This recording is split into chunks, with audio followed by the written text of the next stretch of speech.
¿Sabías que aproximadamente el 46% de los acuerdos de inversión incluyen cláusulas de vesting para fundadores?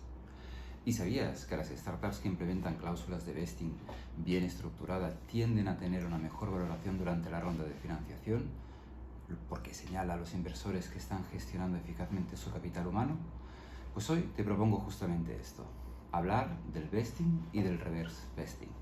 Te contaré cómo aplicarlos para proteger la estabilidad de tu startup, evitar disputas y asegurar el compromiso de tus socios o colaboradores clave. Veremos en detalle cómo funcionan ambos mecanismos, qué tipos de vesting existen y qué implicaciones tienen, tanto en el caso de salida voluntaria como forzada de un socio o empleado clave. Soy Ángel Iglesias, abogado mercantilista, y te doy la bienvenida a mi Lextelier.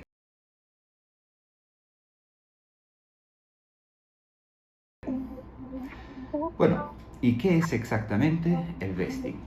Pues pongamos el siguiente caso para entenderlo mejor. Imagina que tienes una startup con una gran proyección a futuro, pero poca liquidez en la actualidad, y necesitas retener talento. ¿Cómo lo haces? Pues ofreciendo una remuneración económica a ese colaborador clave, prometiéndole además la entrega de un determinado porcentaje de participaciones de tu startup, si se dan ciertas circunstancias, por supuesto. Ahí es donde entra el vesting, cuyo objetivo principal es generar un vínculo entre este colaborador clave y la empresa.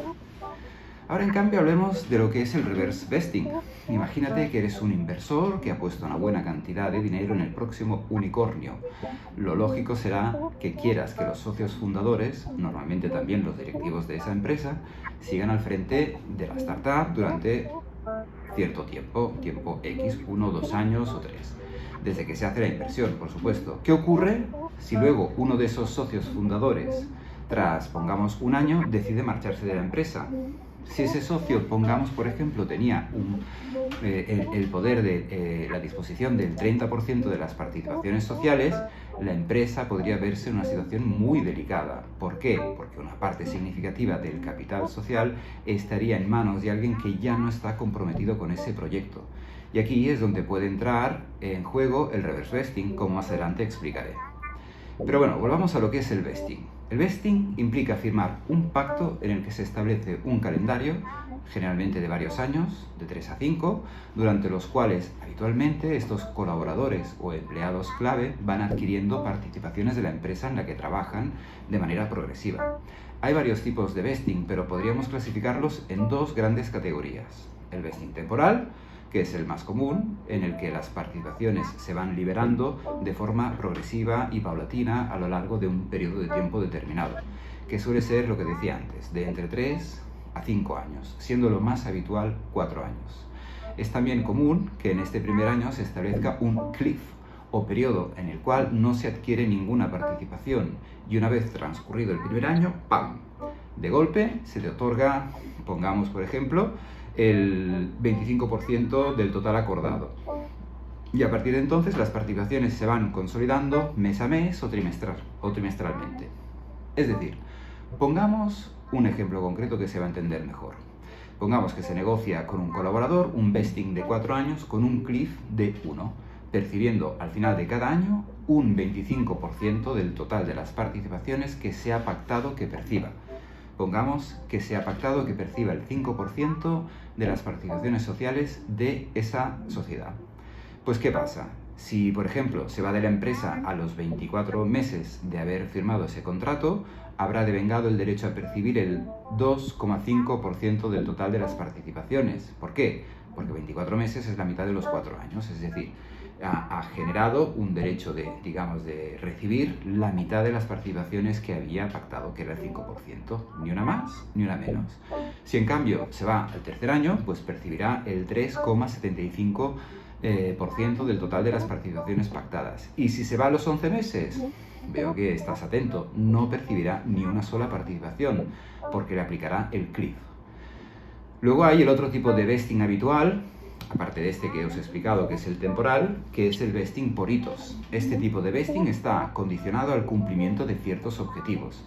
En lugar de vincularse al tiempo, las participaciones se liberan cuando se cumplen ciertos hitos o métricas clave, como por ejemplo alcanzar un volumen determinado de facturación, completar un producto o conseguir un número específico de clientes.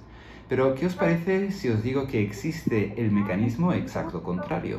Es decir, que ya tengas un determinado número de participaciones desde el inicio, pero hasta que no se den ciertos supuestos, puedes perder esas participaciones que en teoría ya son tuyas desde el minuto cero. Veo que estás atento. Efectivamente, estamos hablando del reverse vesting, que funciona de manera inversa al vesting tradicional. En este caso, los fundadores o socios clave que ya poseen sus participaciones desde el inicio, pues se les pactan cuando entra un inversor que para asegurarse de que esos socios continúen en la empresa, pues este vesting al contrario. Y entonces, ¿qué ocurre? Que si uno de esos socios fundadores abandona la empresa antes de que finalice el periodo acordado, sus participaciones pueden ser recuperadas por la empresa o redistribuidas entre los otros socios. Esto normalmente, ¿cómo se logra? Pues mediante la suscripción de una opción de compra en la que el socio lo que hace es otorgar a favor de los otros socios o de la sociedad pues este derecho forzado, digamos, de que si se cumple ese determinado evento, pues estará obligado a vendérselas a un precio que se establecerá a los socios o a la sociedad. Por ejemplo, si se va durante el primer año y hay un cliff, pues podría pasarle de que no pierda todas las participaciones. Y así se va consolidando. En cambio, transcurrido el primer año y hasta llegar al cuarto año, se consolidan todas las participaciones que sobre el papel tenía, pues ya no se las van a poder ejecutar ni va a poderlas perder. ¿De acuerdo? Entonces, a medida que transcurra el tiempo, se irán cumpliendo estos ciertos hitos y pues se consolidarán. Esto es habitual pactarlo con aquellos socios fundadores que tienen un rol de peso en la empresa y que su salida prematura puede perjudicar la inversión hecha por los socios inversores que hayan entrado en un segundo momento con una ronda de inversión en la empresa. Vamos a ver cómo puede funcionar un acuerdo de vesting en un caso real que he llevado en el despacho. Spoiler, es un mal ejemplo de lo que lo hace extremadamente didáctico este ejemplo. Se trata de un CTO que pactó con una empresa un vesting de 4 años. Pero ojo, que ese acuerdo lo apañaron entre ellos, pues se vio claramente que no estuvo supervisado por ningún abogado. Ya sabes, lo típico de fusilar un documento encontrado por internet y cuando tienen el problema, ¡pum!, van al abogado. Error, hay que ir antes, siempre. Es una buena norma de intentar prevenir los litigios y no luego, cuando ya tienes encima el chaparrón, buscar al abogado a ver que te haga magia. Magia los abogados no hacen. Bueno, pues aquí teníamos a una startup tecnológica que firmó un contrato mercantil con este CTO que debía implementar una serie de aplicaciones informáticas, etc. Y en este contrato se establecía además que había la remuneración económica normal y corriente y además la entrega de ciertas participaciones mediante un vesting de 4 años con un primer año de cliff. El contrato estipulaba que el CTO, transcurrido el primer año, adquiriría las demás participaciones de manera progresiva mes a mes, a lo largo de los siguientes 3 años.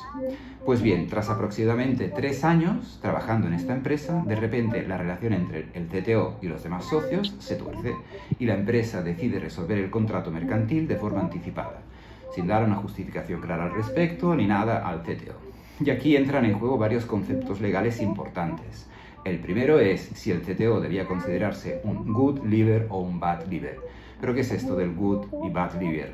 Bueno, pues no es más que una terminología que habitualmente se utiliza en inglés para definir y regular si el socio colaborador abandona la empresa en buenos términos o en malos términos. Son cláusulas que habitualmente imponen los socios mayoritarios y los inversores y penalizan el abandono deliberado y prematuro de la empresa.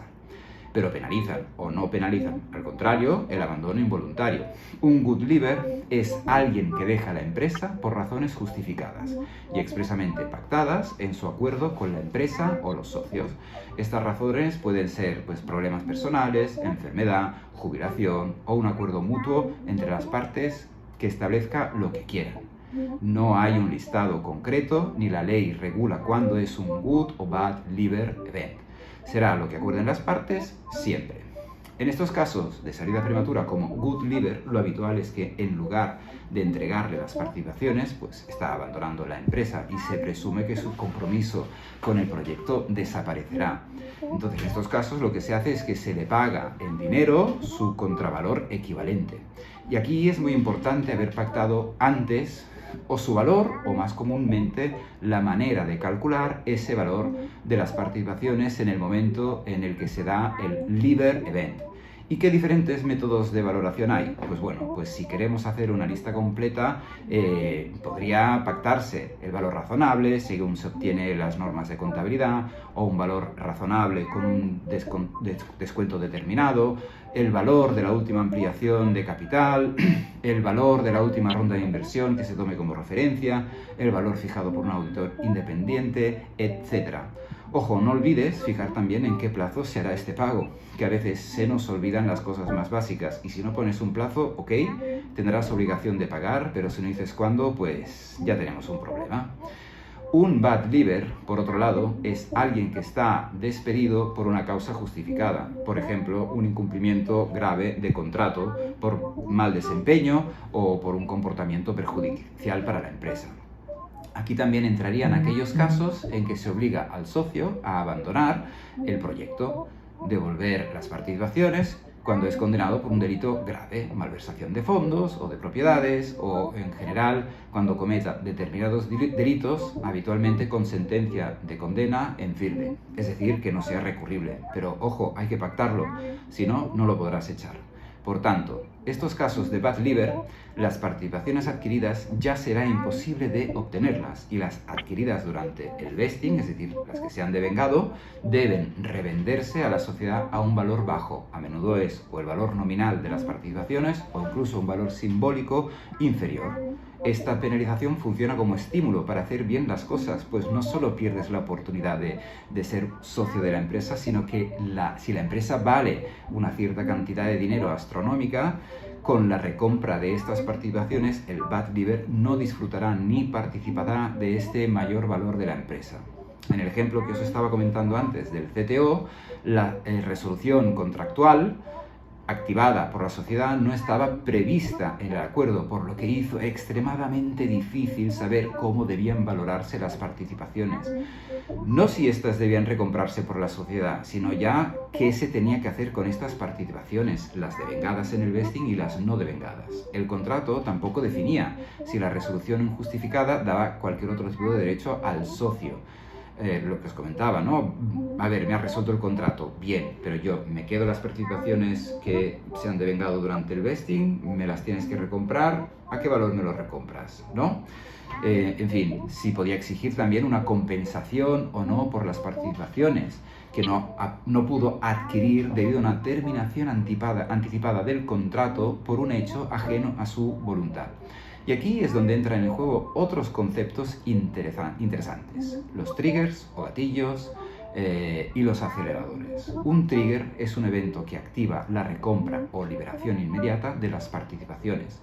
Los triggers más comunes en los contratos con cláusulas de vesting son la venta de la empresa a un tercero.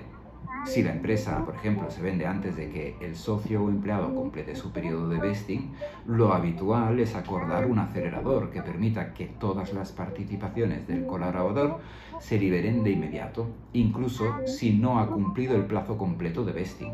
De esta manera, el colaborador podrá disfrutar igualmente de los mismos derechos económicos que los otros socios disfrutan con la venta a terceros de la empresa. Otro trigger típico que ya hemos comentado es la salida de un socio o empleado clave. En este caso se establece un trigger o un desencadenante que permita que el socio o empleado adquiera todas sus participaciones si la salida se produce en ciertas circunstancias, como una resolución injustificada del contrato. En el caso de nuestro CTO, el pobre CTO, si el contrato hubiera establecido un acelerador en caso de despido injustificado, podría haber tenido derecho a adquirir todas las participaciones o el derecho a convertir económicamente su valor, en lugar de solo las adquiridas hasta el momento. Este caso, hoy, mientras estamos hablando, está en los juzgados. Toma nota. Por tanto, el principal riesgo de no tener bien definidas estas cláusulas en tu contrato es que te encuentres en una disputa que no solo afecta a la relación entre los socios, sino que puede poner en peligro la propia estabilidad de la empresa, pues un litigio en una empresa que está buscando financiación es lo que más espanta a los inversores, te lo puedo asegurar. Lo que a menudo supone la primera causa de muerte natural de las startups. Las disputas sobre vesting son complejas y pueden derivar en litigios costosos si no se regulan adecuadamente. Por eso es importante definir desde el principio los escenarios de salida de los socios y empleados clave y prever cómo se valorarán las participaciones en cada uno de esos escenarios, por lo que es fundamental también tener muy bien definido en el acuerdo qué es un good leaver y un bad leaver.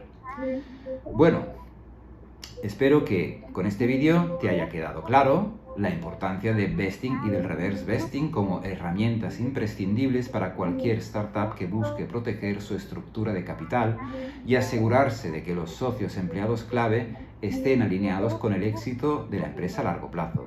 Si tienes una startup o planeas fundar o colaborar con una, pues es básico que revises tus acuerdos de vesting y te asegures de que cubran todos los posibles escenarios que hemos comentado. Y ahora tu turno. ¿Cómo crees que el vesting puede afectar a la motivación de los fundadores o empleados clave en una startup? ¿Qué método de valoración de participaciones te parece más justo para los casos de good leaver? ¿Has vivido alguna situación en la que la falta de cláusulas de vesting bien definidas hayan causado problemas en tu startup? Vuelve cuando quieras a mi Lexterier, donde seguiré analizando temas de interés.